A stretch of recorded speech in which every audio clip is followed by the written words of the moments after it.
Hello दोस्तों, आप सब कैसे हो? मेरा नाम नील और आपके सुनो हॉरर चैनल में स्वागत है।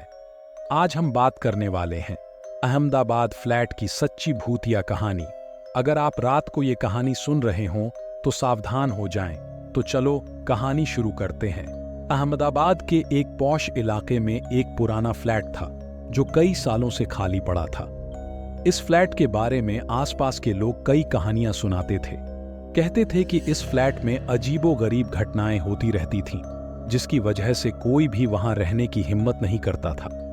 एक दिन एक नवविवाहित जोड़ा, रोहित और साक्षी, ने इस फ्लैट को सस्ते दामों में खरीदने का फैसला किया। उन्हें फ्लैट का बड़ा और सुंदर होना बहुत पसंद आया। शुरुआती कुछ दिन सब कुछ सामान्य था, लेकिन धीरे धीरे अजीब घटनाएं घटने लगीं। रात के समय साक्षी को कई बार ऐसा महसूस हुआ जैसे कोई उनके बेडरूम में चल रहा हो। रोहित ने इसे उसकी कल्पना मानकर अनदेखा कर दिया। एक रात साक्षी को नींद में लगा कि किसी ने उसका हाथ पकड़ा है।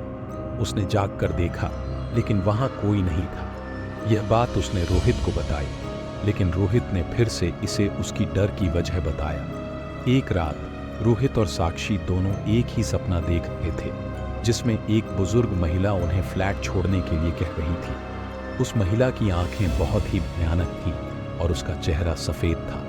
नींद से जागने पर दोनों ने एक दूसरे को अपना सपना बताया और वे चौंक गए कि दोनों ने एक ही सपना देखा था।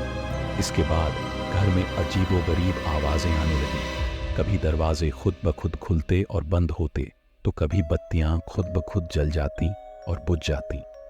एक रात रोहित ने देखा कि एक छाया सीधा उनके बेडरूम में चली आ रही है। वह इतना डर गया कि उसने साक्षी को उठाया और दोनों ने तुरंत घर छोड़ने का फैसला किया।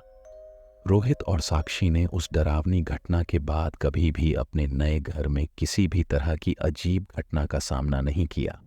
हालांकि उन्होंने हमेशा उस घटना को याद रखा और अपने दोस्तों और परिवार वालों को भी इस बारे में बताया।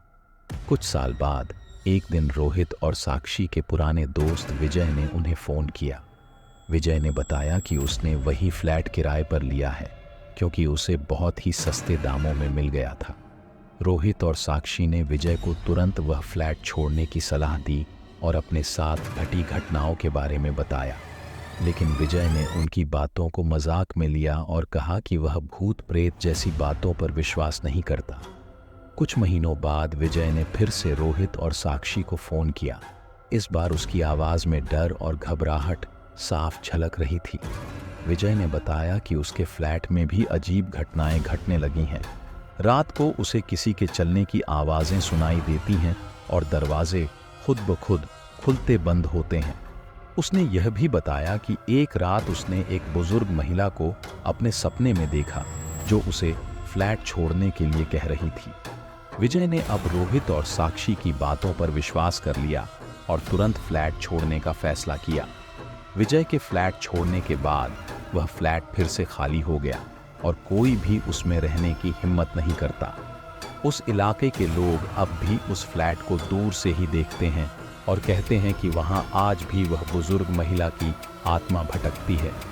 रोहित और साक्षी ने यह तय कर लिया कि वे अपने अनुभव से दूसरों को सीखने का मौका देंगे और लोगों को ऐसी जगहों पर जाने से बचने की सलाह देंगे। उन्होंने अपने अनुभव को एक चेतावनी के रूप में देखा और हमेशा लोगों को सतर्क रहने के लिए प्रेरित किया।